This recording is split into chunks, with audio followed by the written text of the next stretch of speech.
housekeeping items, and I'm going to go ahead and turn it over to Claudia to introduce the panel and speakers tonight and begin the presentation. So I'll do the important stuff. If restrooms are right around the corner, outside the door and around the corner. Help yourself to cookies and water in the back.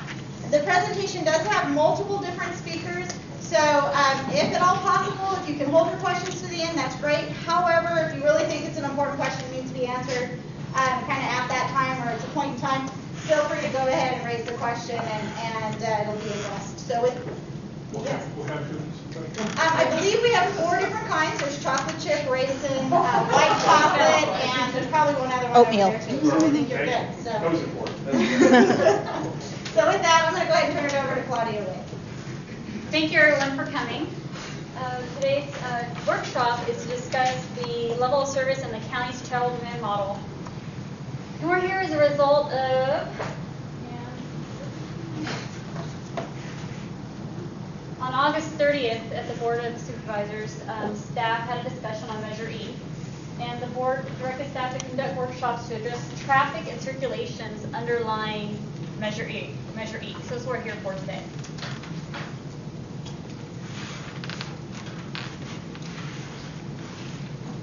So again, we're going to do an overview of the travel demand model, an overview of the major CIP and TP program, the detailed discussion of how the level of service was determined, and then we'll go through a question and comment session.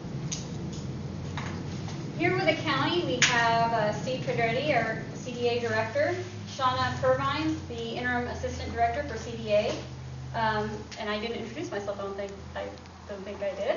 Claudia Wade with long range planning. I'm a senior civil engineer. Natalie Porter, to my right, a traffic engineer for the county. Katie Jackson, transportation planner for the county. And we also have Andrew Brandt with Caltrans. He's the Deputy District Director for Maintenance and Traffic Operations. Also on the panel today we have Kimberly Horn, Mike Schmidt from Kimberly Horn, who worked on the travel demand model update and can address that during our presentation today. He's got over 25 years of transportation planning experience behind him. We have Kittleson and Associates. We have Mike Aronson here, who also has over 30 years of traffic engineering experience. He's here to talk about the how we came up with the CIP and TMP program.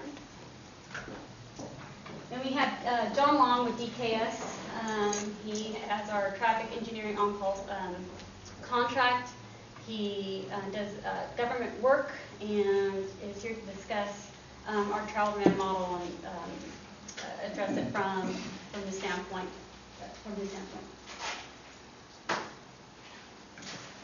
So with that, I'm going to hand it over to Mike Schmidt. Thank you, Claudia.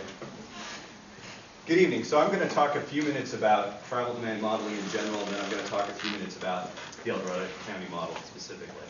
So first off, what the question arises, well, what is a travel demand model? So a travel demand model is basically a tool that we use to forecast trips into the future.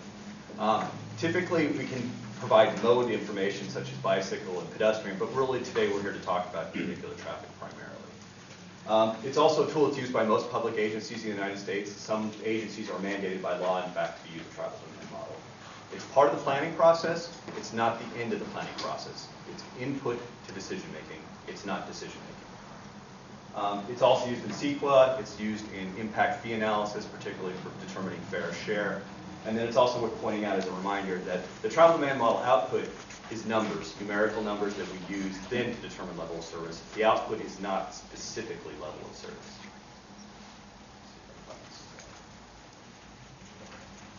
There we go. So most models in the United States are basically what's called a 4-step model. We've got some more exotic ones that have just kind of started to hit the street, but primarily we call them 4 steps. And basically, they do trip generation, trip distribution, mode split, and then trip assignment. And I'll kind of, this visual representation kind of explains what that means. So you can kind of look up here and I realize it's really small, but we first kind of start off with land uses. So commercial, single family, multifamily. We generate trips for those based on their unique trip making characteristics. And with residential stuff, we get into socioeconomic data and some other stuff, but it tries to be as accurate as potentially can be. And then we move on to the second step, which is trip distribution, which is where we match trip ends. So we say, for instance, you're leaving your home, you're going to school. You're leaving your home, you're going to shopping or something like that. And then the third part of that is we say, okay, well, how are you going to get there? So what's available options? So you might, if it's a grocery store around the corner, you might walk. If it's a little farther, maybe you bike, but most of the time, as shown here, it's going to be a vehicular thing. The model also does include transit, which is less of a concern because there's not a huge transit network in El Dorado County, but it does account for that and make estimates of that. And then the final outcome is trip assignment. So basically, those trips get assigned to the roadway network, and that's what most folks are used to seeing and talking about, is what is the output, the outcome. And so you can kind of see right there, it kind of shows, which maybe you've all seen, is there's the number of trips on a specific roadway, and typically we get it both on a daily basis, during different periods over the course of the day, and then the peak hours, which I think most folks end up talking about, the AM and the PM peak hour, and that's what we primarily use for analysis.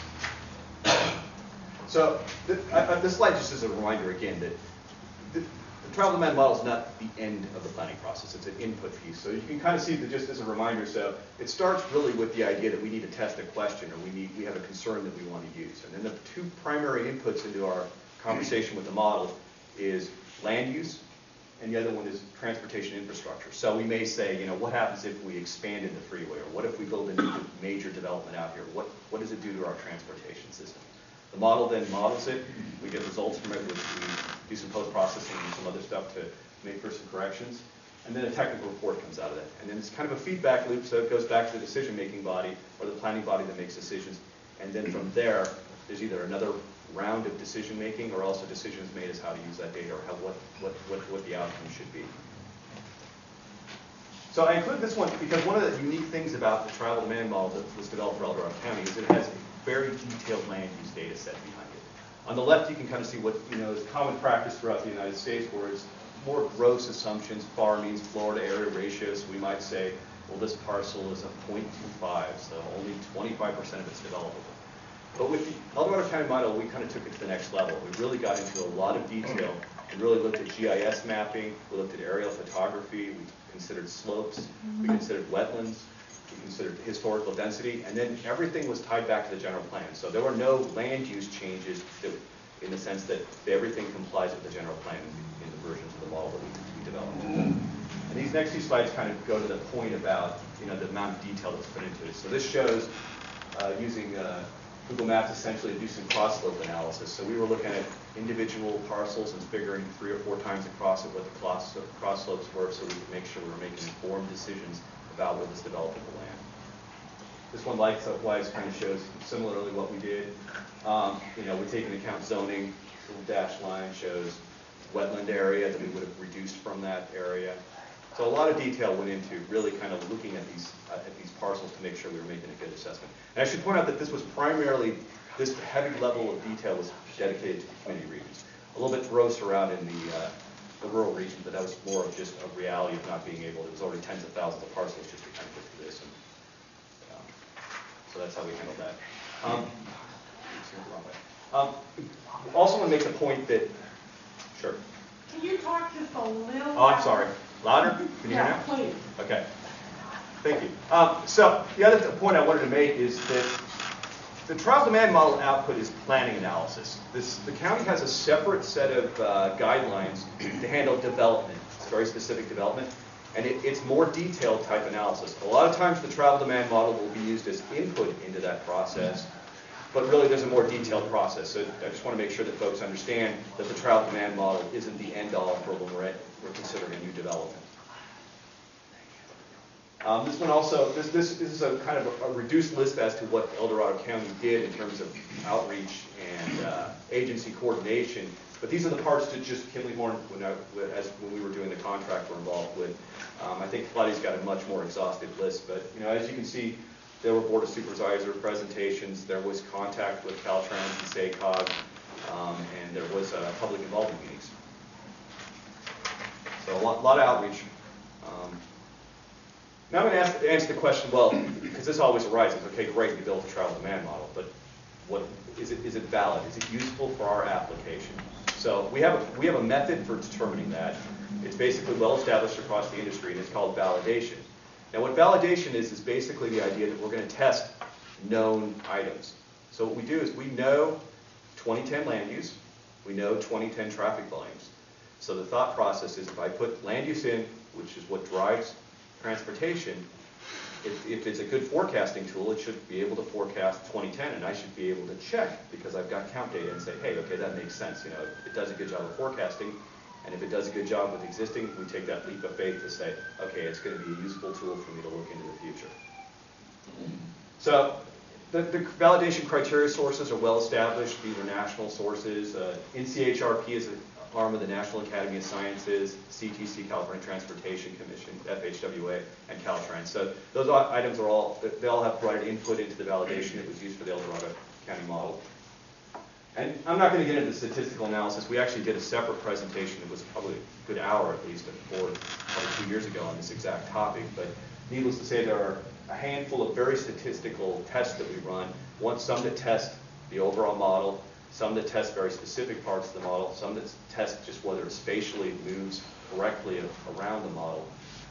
And every one of those tests the model was in compliance with. And those thresholds are established by the folks that I kind of mentioned back, FHWA, Caltrans, et cetera. So the model was found to be valid by this criteria. Subsequent to that, there was a peer review done by the model, and Kittleson provided some comments, and so there were some additional upgrades. And then finally, the project concluded with Caltrans and SACOG providing letters of acceptance for the methods and the underlying techniques of the model used. So that is a brief overview of the model and specifically about the El Dorado County model. And Mike Aronson is now going to speak to the application of the model and the TIMPI analysis. Thanks, Mike. I'm Mike Aronson with Kittleson and Associates, and we were particularly involved in the development of the county's traffic improvement mitigation fee, which also included updating the capital improvement program and the needs. And I'm really going to focus on that part. Left button here. There we go. There's actually a whole part of this project that related to the actual financial part and the fees. I'm really not going to cover that tonight unless there's questions. I'm going to focus on the part of the work that used the tool that Mike built, the travel model, to determine what are the improvement needs for El Dorado County and when do we need them. So we start with the growth forecast, which Mike talked about looking at what the land use growth is going to be. We applied that to come up with a deficiency analysis. That led to then a project list of what's needed to make sure we maintain standards in El Dorado County. And then improvement phasing is when do we need those improvements to be put into place. So some examples of the growth forecast, again, from Kinley Horn's work here.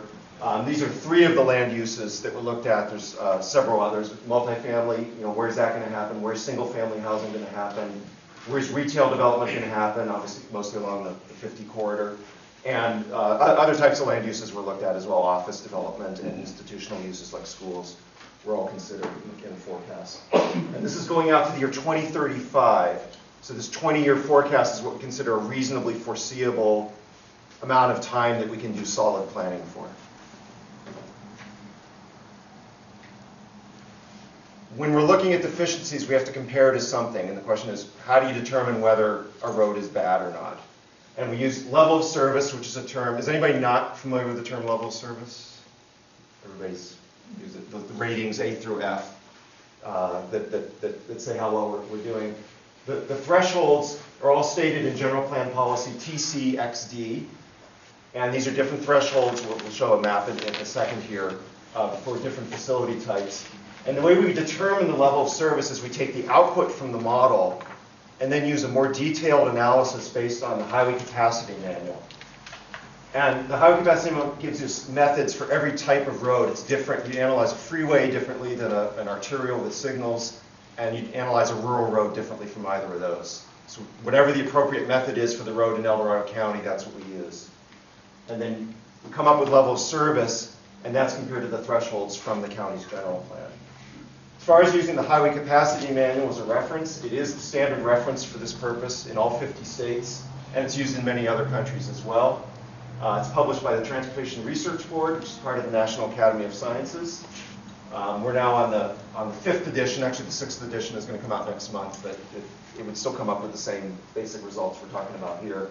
And I've been fortunate enough for most of my career to work with Dr. Richard Dowling, has been a co-worker of mine for years, and he also happens to be the chair of the committee, the national committee that puts together the highway capacity manual, or was the chair when it was being put together. So I get a lot of nice extra insights from having him down the hall from me.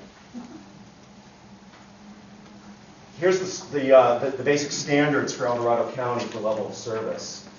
In the rural areas, there's a general standard that we want to be at level service D or better. As we get into the community areas, there's portions where level service E has been established as the standard, which means you're under capacity, you're still getting traffic through, but it's busy.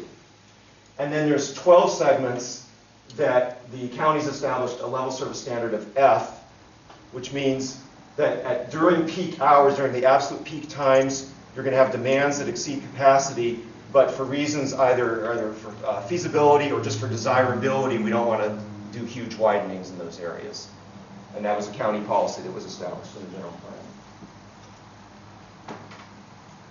So once we compare the demands we're getting from the model to run them through the highway capacity manual way of determining level of service and compare to the county's thresholds, we end up with a project list of what's needed in the year 2035 to make sure we're meeting standards. And these include capacity projects, which are going to be funded by the traffic improvement mitigation fee. These include widenings, extra auxiliary lanes on the freeway, interchange improvements, and very important, some parallel capacity projects, such as Saratoga Way. Some other parts of the improvement plan for the county include obligated projects that are already, such as Silver Valley Parkway, that was already funded and built. And then there's other programs which can also be funded by the fee and other grant sources, bridge replacements, local intersection improvements, improvements to the transit system, and then the administration of the fee itself can all be funded through the fee programs. Here's a map of the locations of the major projects to be covered in the fee study. So most of these projects are along the US 50 corridor between Ponderosa Road and the county line. There's a couple of projects in the Missouri Flat area and along Green Valley Road. Intersection improvements will occur throughout the unincorporated west slope. And these projects can be added to the capital improvement plan by the Board of Supervisors as funding becomes available. Most of the freeway improvements are auxiliary lanes, which are lanes that come on with a ramp and then exit again at the next ramp and provide a little extra capacity for the merging and weaving movements on the freeway. So once we know what we need for 2035, the next question is, when do we need the improvements?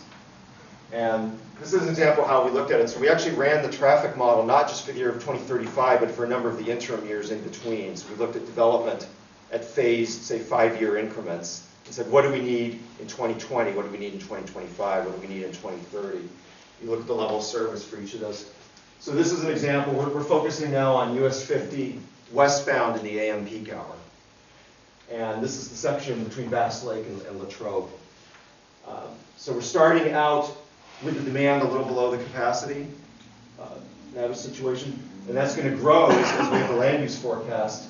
And what this is saying is sometime around the year 2025, regularly on a peak hour, we're going to have demands exceeding capacity. So we know we want to have improvements in before that happens. That's when the system starts to break down in that area. Now, by building parallel improvements such as Saratoga Way and the Latrobe connection, we buy ourselves some time. We drop the demand a bit on the freeway. Some of that, a little bit of traffic diverts onto those parallel roads. And that buys us a few more years, but we're still going to get capacity before the year 2030. And that's when we need to improve the capacity on the freeway a little bit with an auxiliary lane in that section. So we know it needs to be built before the year 2030. And with that auxiliary lane, now our capacity's up at the gray line, then we have enough capacity to handle the projected growth. Let's look at something similar at the county line, US 50 at the county line. Here again, you see the growth in freeway demand. And if nothing is done, again, around year 2025, you're at the point where regularly in the AM peak hour, the demand is exceeding the capacity of that segment. In this case, the parallel improvements can really make a big difference.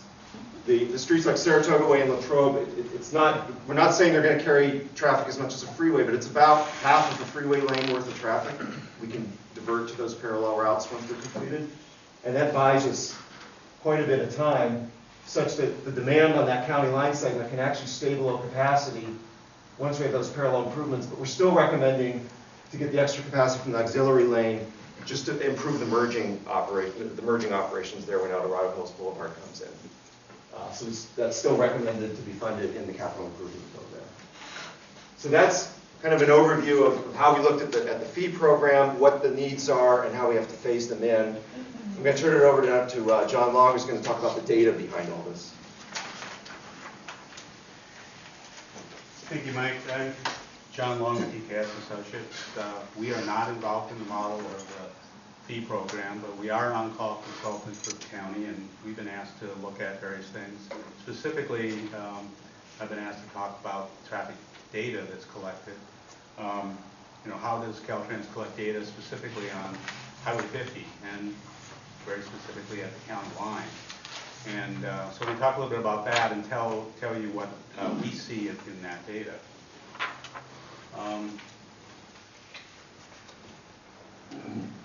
And I'm going to be followed on,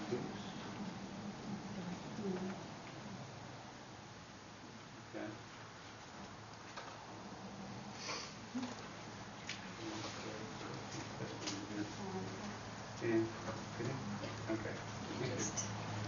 I'm going to be followed on that by Andrew Brandt, who's going to be talking about Caltrans' data collection.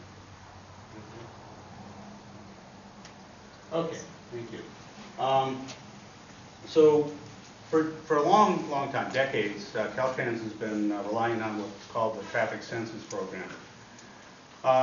You can't count every road in the state, every segment of road in the state, all the time, because you don't have enough data collection equipment to do that. So typically, Caltrans has been counting every location about every 3 years and sampling those during the year to be able to estimate volumes, the highest days of the year, the highest months of the year, and so forth. So, and in their count book that they publish these things, they say that the peak hour represents the heaviest traffic flow, which typically is between 7 and 9 in the morning and 5 and 7 in the afternoon.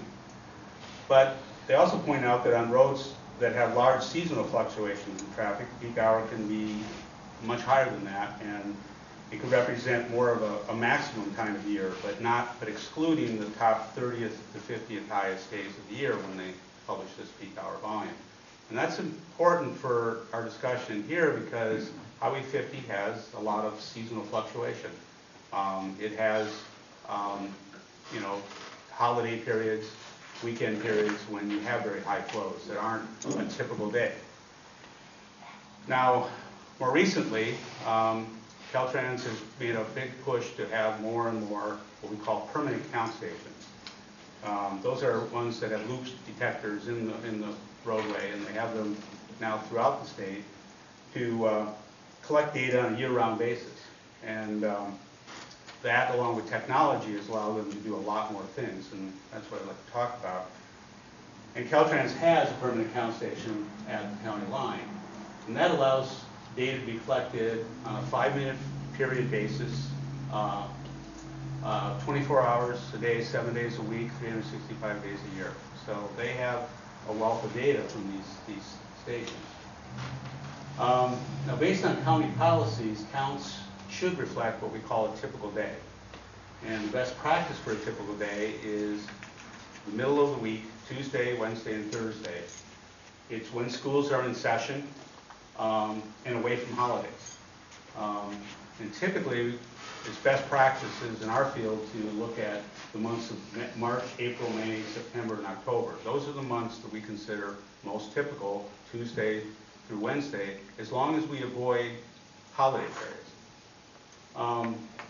So data was compiled from these for both the year 2010, which was the year that the model was validated for, and 2015, which is the base year for the TIN fee. So those are the 2 years we selected, and specifically we're talking about AM peak hour data, which is a key period at the county line in the westbound direction.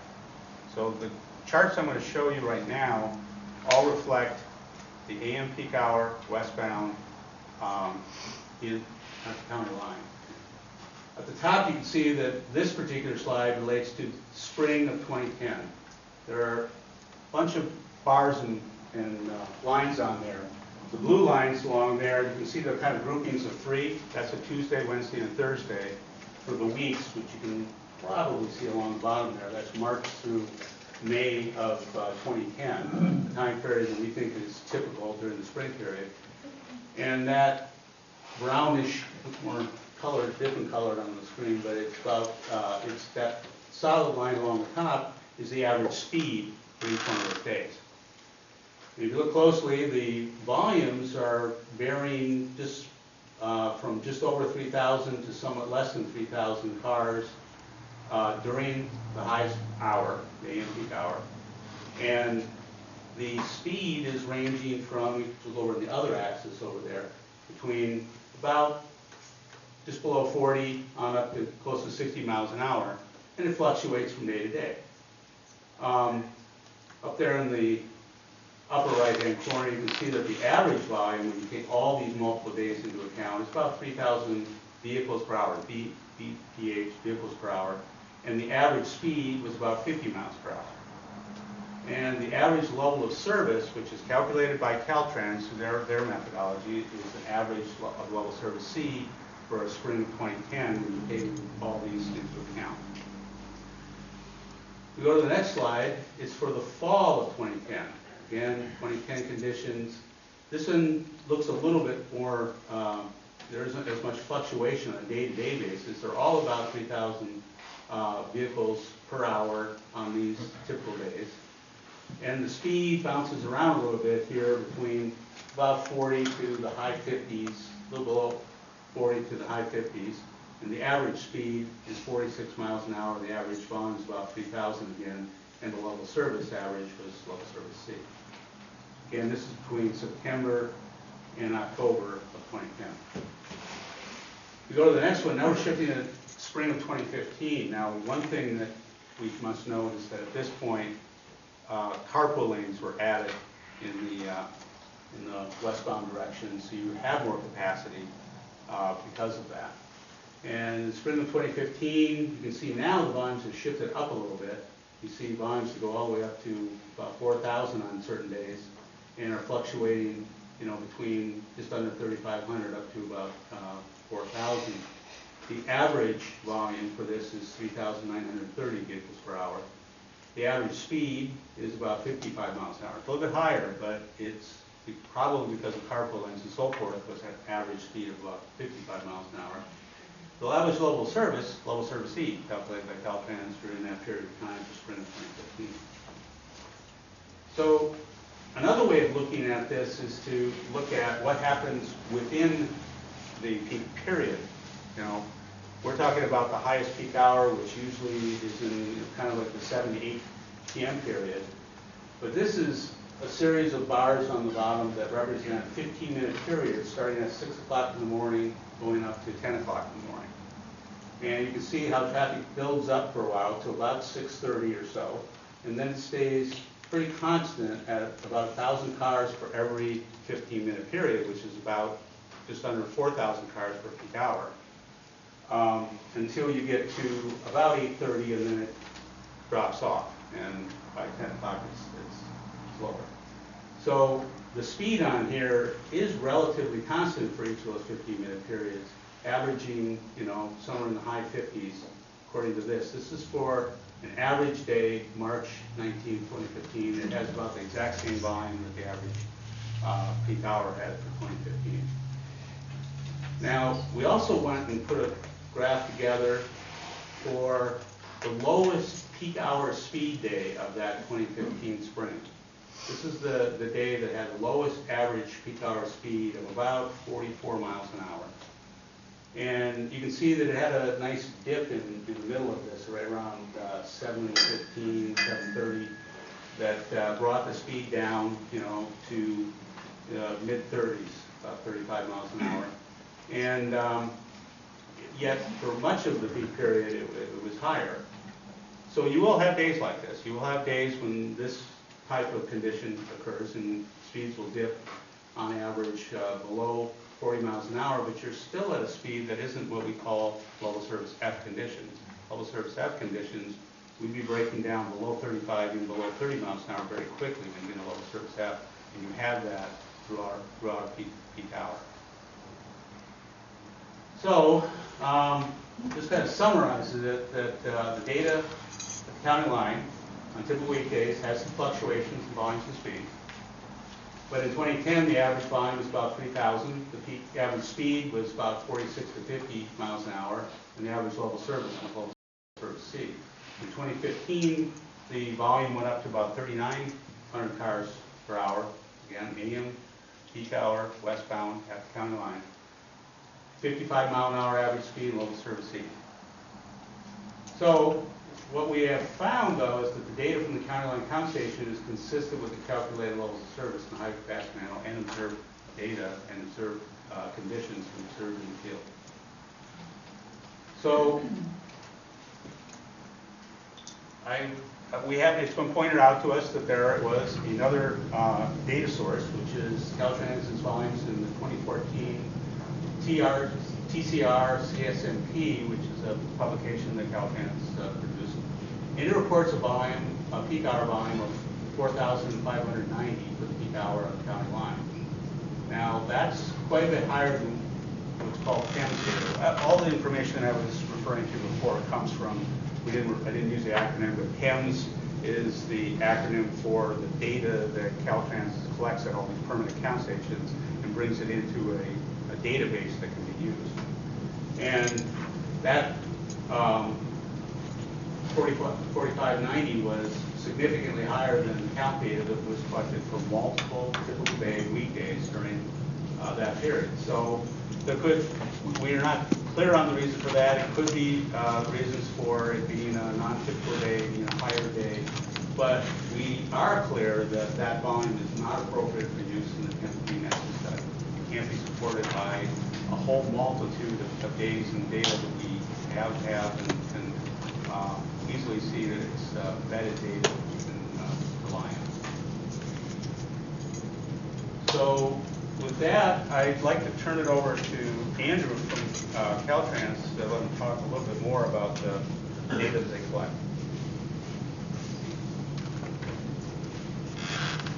Hi, I'm Andrew Brandt. I'm with Caltrans, and I've been working with the county on kind of trying to verify their model and do that for the last several years. And one of the things that we talk about here is the PEMS data. It comes up oftentimes in our census data. And just trying to compare those two. And I think John did a pretty good job of describing some of the differences that we have. Our census data, we still have those stations out and around. They're used for specific purposes, for reporting to FHWA, and they're very high level, not very specific. The nearest ones here are at Folsom Boulevard, I think, and in the other direction, I can't remember how far out. It's several miles away from this particular site. So anything that's done at the county line through our through the census stations has to be adjusted through some other data, whether that's PEMS or whether it's a approximation that we do. So PEMS data is counters that are out on the highway. Every time a car runs over it, gets a hit on that. We get counts and sends data in on a regular basis. One of the things that happens, though, is when I talk about the raw data from the website, some of you may be familiar with our PEMS website. That data comes in, and it's just basic numbers. It just counts cars. There's no real analysis to it. There's no. It just is presenting numbers to you. When you get, let's see.